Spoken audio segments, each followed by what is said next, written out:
qué ha sucedido en México a raíz de la elección de Andrés Manuel López Obrador como el próximo presidente de ese país. Gracias, Marta Yolanda. Pues una de las cosas que más llamó la atención fue lo rápido que todos los candidatos, ya digamos, las estadísticas preliminares, sin las estadísticas oficiales del Instituto Nacional Electoral, que sería como el Tribunal Supremo Electoral de Guatemala, todos los candidatos se declararon perdedores a una hora y media de haberse cerrado las urnas a las 6 de la tarde.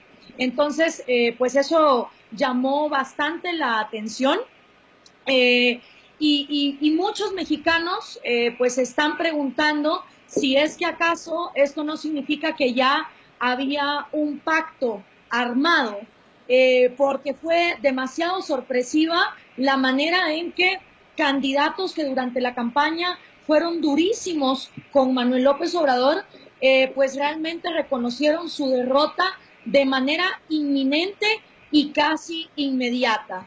Entonces, esto despertó muchas dudas entre mucha de la población mexicana que pues se está preguntando si acaso no hubo un pacto y que entonces desgraciadamente todas las personas que votaron por él buscando un cambio que ni siquiera te definen por concreto, porque muchos mexicanos te dicen, yo voto por el cambio de Manuel López Obrador, no porque crean un socialismo del siglo XXI, sino porque ya estoy harto del status quo que hay. Otros mexicanos porque te dicen que él va a acabar con la corrupción, otros que te dicen no va a ser el modelo de Venezuela, pero yo quiero un cambio. Pero cuando les preguntas en qué consiste ese cambio, más allá de decirte que quieren ver corruptos encarcelados, no se define estratégicamente. Entonces, eso es bastante preocupante sobre lo que ha pasado aquí en México. También, además, otro escenario, ¿no? Porque esa es una probabilidad, que lo que haya habido es un pacto y que al final, como dice el dicho, todo haya cambiado para que todo siga igual y que de hecho la dictadura perfecta simplemente haya mutado, porque muchas personas que están en Morena antes pertenecían al PRI, empezando por el mismo Manuel López Obrador.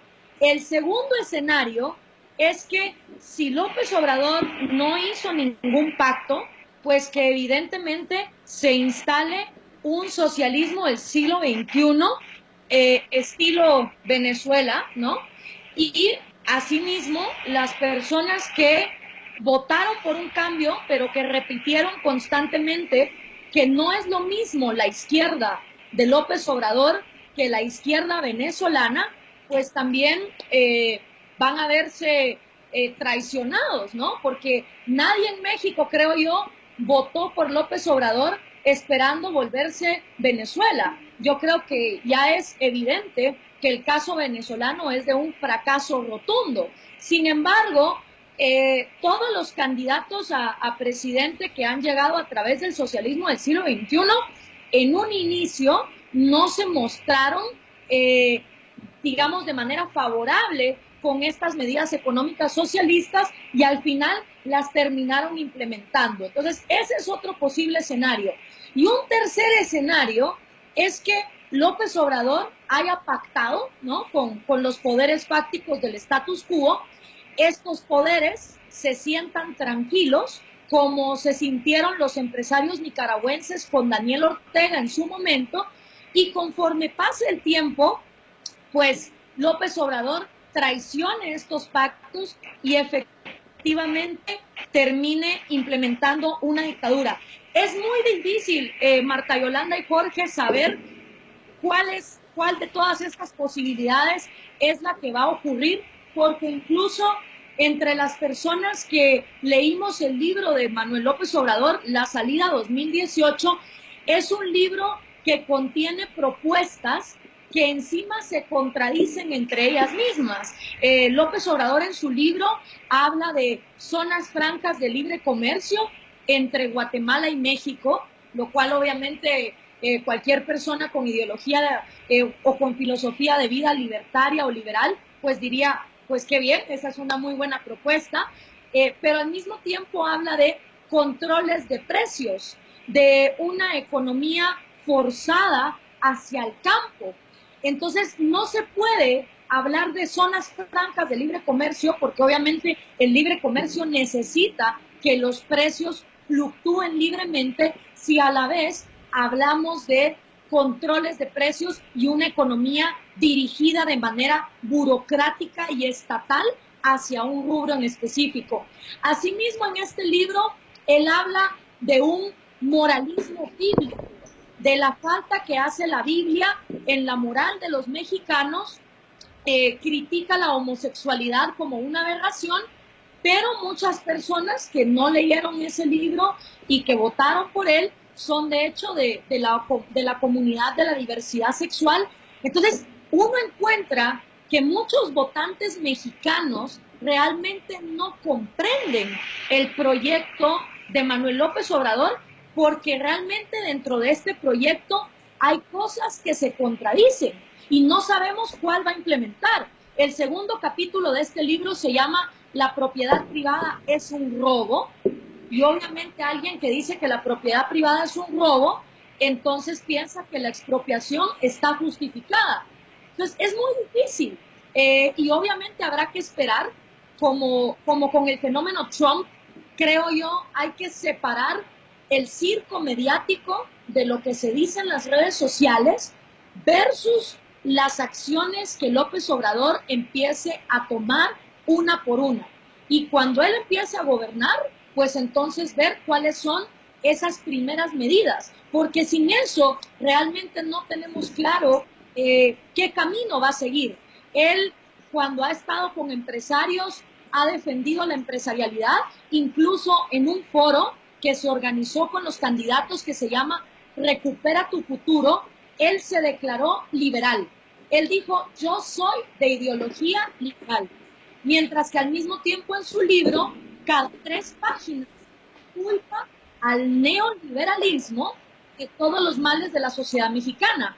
Y nunca López Obrador ha dicho cuál es la diferencia para él entre un liberal, con lo que él se siente identificado, según lo que dijo en este foro, con un neoliberal. Entonces, ante tanta ambigüedad y un discurso tan disperso, es muy difícil saber lo que va a pasar. Lo que sí es preocupante y es un hecho es que mucha gente allegada al PRI y al PAN, que durante la campaña estuvieron advirtiendo que López Obrador era un peligro para México y comparando el caso venezolano con el mexicano, fue sorprendente cómo una vez ya López Obrador declarado ganador, en sus mismas redes sociales empezaron a decir, bueno, felicitamos al nuevo presidente, sabemos que va a ser un gobierno de coaliciones, donde todos trabajaremos juntos. O sea, la misma gente que durante la campaña estuvo en un tono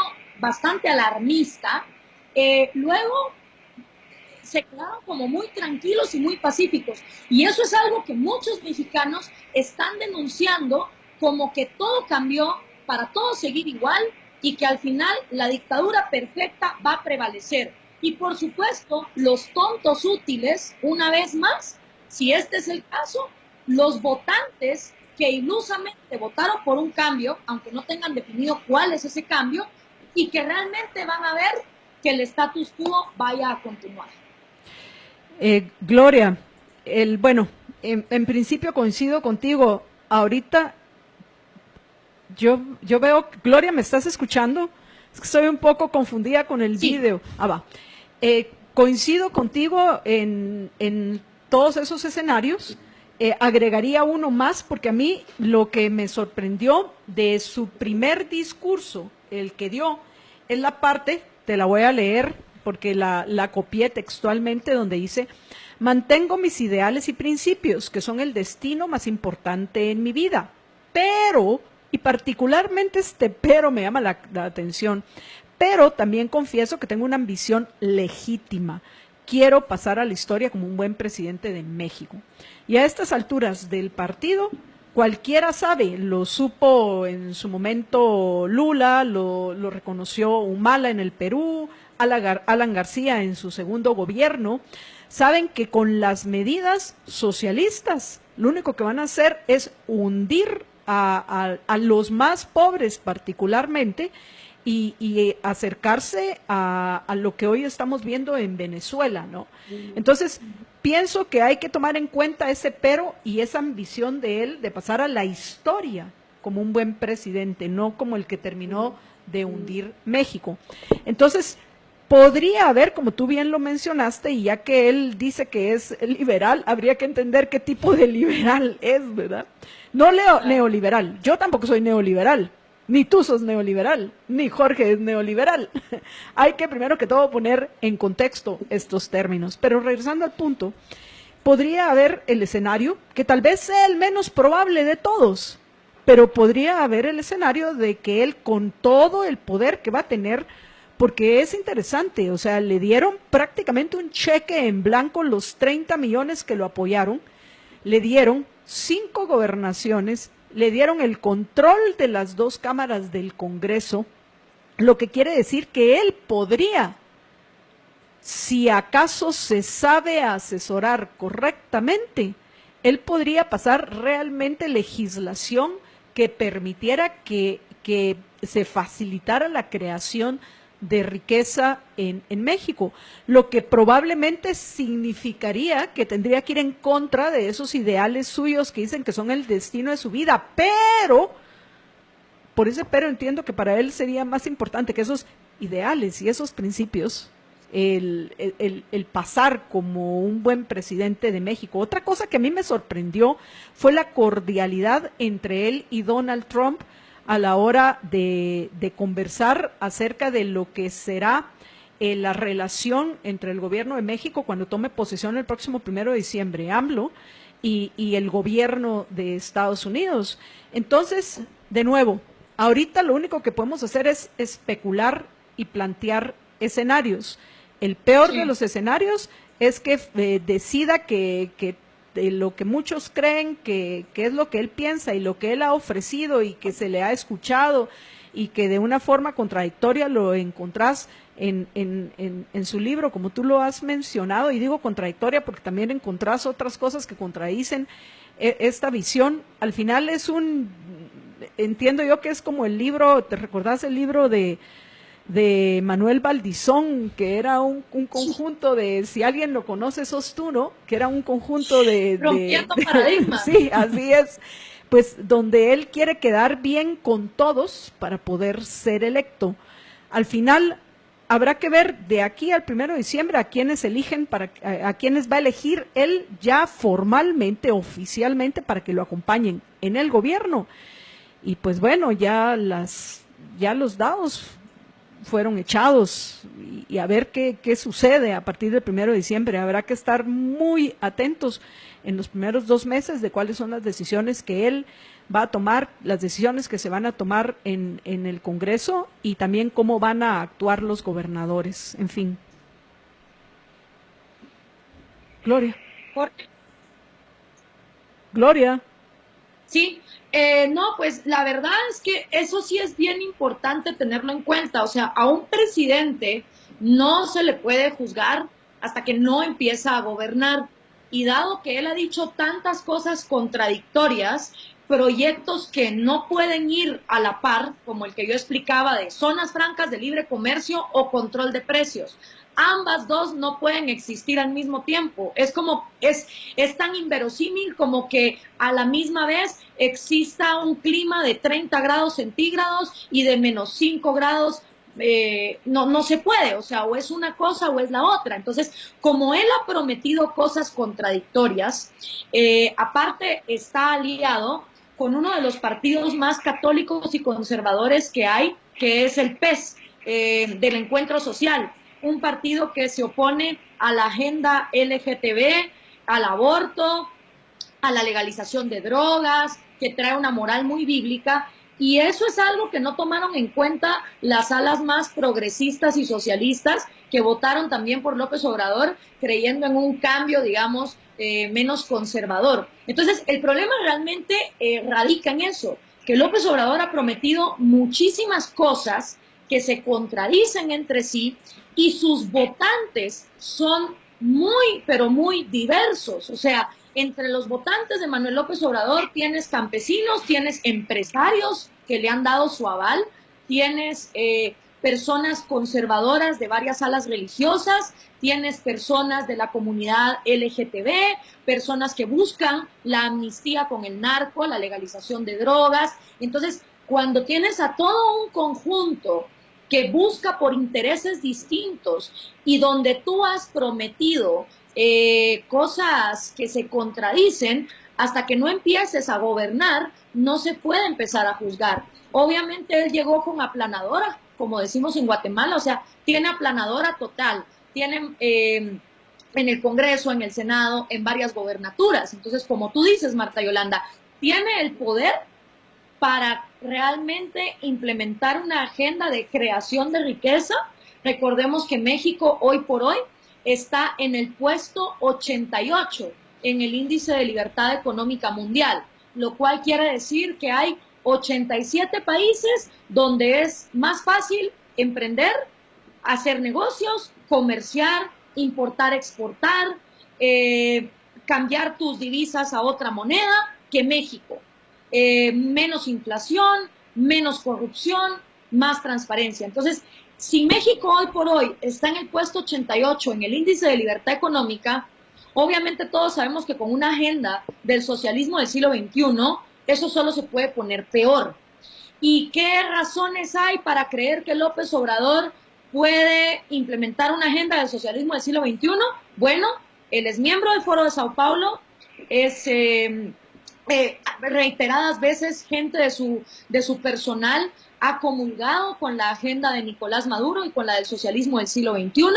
Y si vemos el referente histórico, todos los gobernantes del socialismo del siglo XXI han actuado de maneras similares a como López Obrador ha venido actuando. Ahora, por el otro lado, también ha coqueteado con los empresarios, ha hablado de zonas francas de libre comercio, dijo incluso en su discurso que si alguien va a emigrar en su mandato, va a ser por gusto y no por necesidad. Entonces, yo creo que lo importante es ver cómo va a empezar a gobernar y cuáles son las primeras medidas que va a tener. Lo que sí me queda claro es que los votantes mexicanos votaron en hartazgo social y la gente que está preocupada de que haya un pacto con el status quo y que la dictadura perfecta se haya prolongado y que ahora Morena simplemente sea el nuevo nombre del PRIAN, pues esas personas también van a estar esperando que algo cambie en México. O sea, el hartazgo social con el estatus que hay en México es total.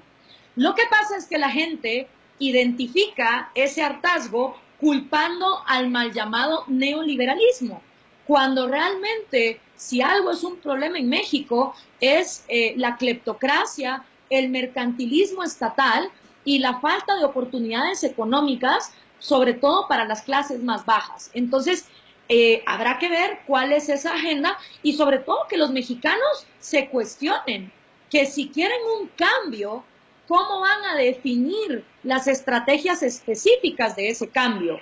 Porque no es lo mismo lo que quiere cambiar la comunidad LGTB que lo que quieren cambiar los narcos, que lo que quieren cambiar los sindicatos de profesores. Entonces, todo el mundo votó por un cambio, pero los cambios que cada quien quiere muchas veces se contradicen con los cambios que quiere el otro. Y ahí es donde López Obrador ha prometido a todo el mundo y muchas veces no va a poder cumplir con todo lo que prometió. El punto es que ya no hay vuelta de hoja. Es ya un hecho que, como bien lo dijiste, Gloria, Andrés Manuel López Obrador, con un poder total, aplanadora, como decimos en Guatemala, creo que a los mexicanos lo llaman de alguna otra manera. Carro completo.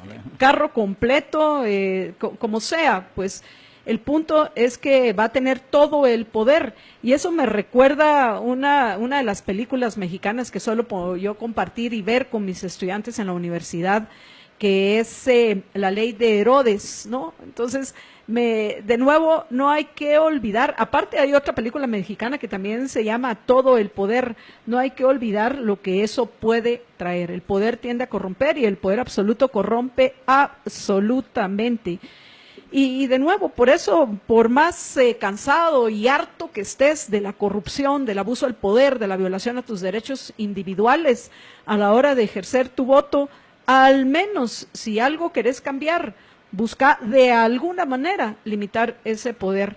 En fin, vamos a ver qué sucede, Gloria. Continuamos entonces en contacto para que nos comentes en los siguientes días, a lo mejor podemos hacer otro enlace en el transcurso de la semana, que nos comentes qué se va conociendo, si efectivamente va a confirmar como parte de su equipo a los que ya había presentado durante la campaña. Bueno, en fin, cuando ya hayan acciones concretas en lo que respecta a lo que pueda suceder, porque como yo insisto, nos afecta a todos en Latinoamérica y en Estados Unidos, a los latinoamericanos y a los estadounidenses, y más a nosotros los guatemaltecos, que pues ahora nos encontramos, nos preguntamos si nos vamos a convertir en la frontera más importante para los estadounidenses, dependiendo de lo que pase entre las relaciones entre AMLO y Donald Trump, que algunos, por cierto, están ya pronosticando que la elección de AMLO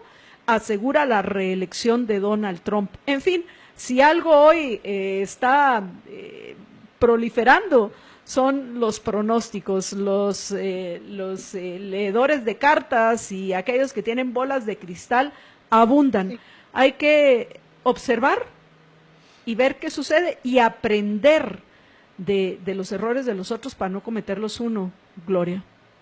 Sí, totalmente de acuerdo, Marta Yolanda. Eso sí quiero que quede claro. Es muy diferente hablar de posibilidades, considerando las lecciones que nos ha dado la historia y las lecciones que nos da la lógica económica. Es muy diferente hablar de posibilidades a la gente que viene a decir, yo en mi bola de cristal veo esto y garantizo tal cosa. Eso es una irresponsabilidad tremenda en la que caen muchos de estar prediciendo. Entonces, no es lo mismo hablar de escenarios, analizando lo que ha ocurrido versus lo que puede ocurrir, que estar dando predicciones. Y lo segundo es, y esto no solo va para los mexicanos, esto va para los iberoamericanos en general, la corrupción no se va a acabar hasta que no haya una separación absoluta de Estado y economía. Recordemos que hoy por hoy el socialismo del siglo XXI está en quiebra económica desde que bajó y colapsó el petróleo venezolano y se destapó el caso más multibillonario de corrupción de América Latina, que es Odebrecht, que fue impuesto por el socialismo del siglo XXI de manos de Lula da Silva. Hoy por hoy el socialismo del siglo XXI está necesitado de finanzas, porque aparte de la crisis del petróleo venezolano, de la crisis de Odebrecht, está la crisis en Nicaragua. A Daniel Ortega las cosas se le fueron de las manos. Y recordemos que hace tan solo un año en Guatemala se decía, no, Nicaragua el ejemplo de Centroamérica, ahí no hay inseguridad, y un montón de corruptos guatemaltecos se fueron a refugiar a Nicaragua y a invertir a Nicaragua porque se miraba como la promesa. Y miren lo que termina ocurriendo cuando a un dictador del socialismo del siglo XXI se le da carta abierta. Entonces, la corrupción no se va a terminar hasta que no haya una separación absoluta entre Estado y economía. Y esa separación solo puede venir de la mano de implementar la libertad de mercado absoluta. Mientras la gente siga pretendiendo que el gobierno controle precios, controle aduanas, sea dueño de recursos, empezando por el subsuelo, y sea el que diga quién se lleva las concesiones para las grandes obras de infraestructura, la corrupción va a seguir existiendo, porque el gobierno trabaja con dinero ajeno. Entonces son individuos que no tienen nada que perder y que si despilfarran o si compran materiales que no son los adecuados, no son ellos los que se van a la quiebra, no son ellos los que sufren las consecuencias. Entonces, por lógica, si el gobierno metido en la economía da como resultado la corrupción, el poder absoluto del gobierno en la economía, que es lo que propone el socialismo del siglo XXI y es lo que ha implementado el socialismo del siglo XXI, pues por lógica no va a eliminar la corrupción, solo la va a volver cada vez peor. Recordemos que hace 15 años nos dijeron que Caracas iba a ser el faro de luz que iba a iluminar a toda América Latina y que todos íbamos a estar vueltos locos por migrar a Caracas. ¿Y qué pasó? Ni Chávez acabó con la mafia del poder, que él le llamaba los escuálidos, ni Lula acabó con los cochiñas, ni los Kirchner acabaron con los gorilas, sino que en lugar de acabar con esa élite oligarca, se volvieron ellos esas élites oligarcas. Y son hoy por hoy los mismos que implementaron el socialismo del siglo XXI los que huyen a países capitalistas y a países con mayor libertad de mercado, escapando de lo que ellos implementaron. Entonces, mi mensaje para los mexicanos y los iberoamericanos en general es: no se va a acabar la corrupción hasta que no separemos economía de Estado.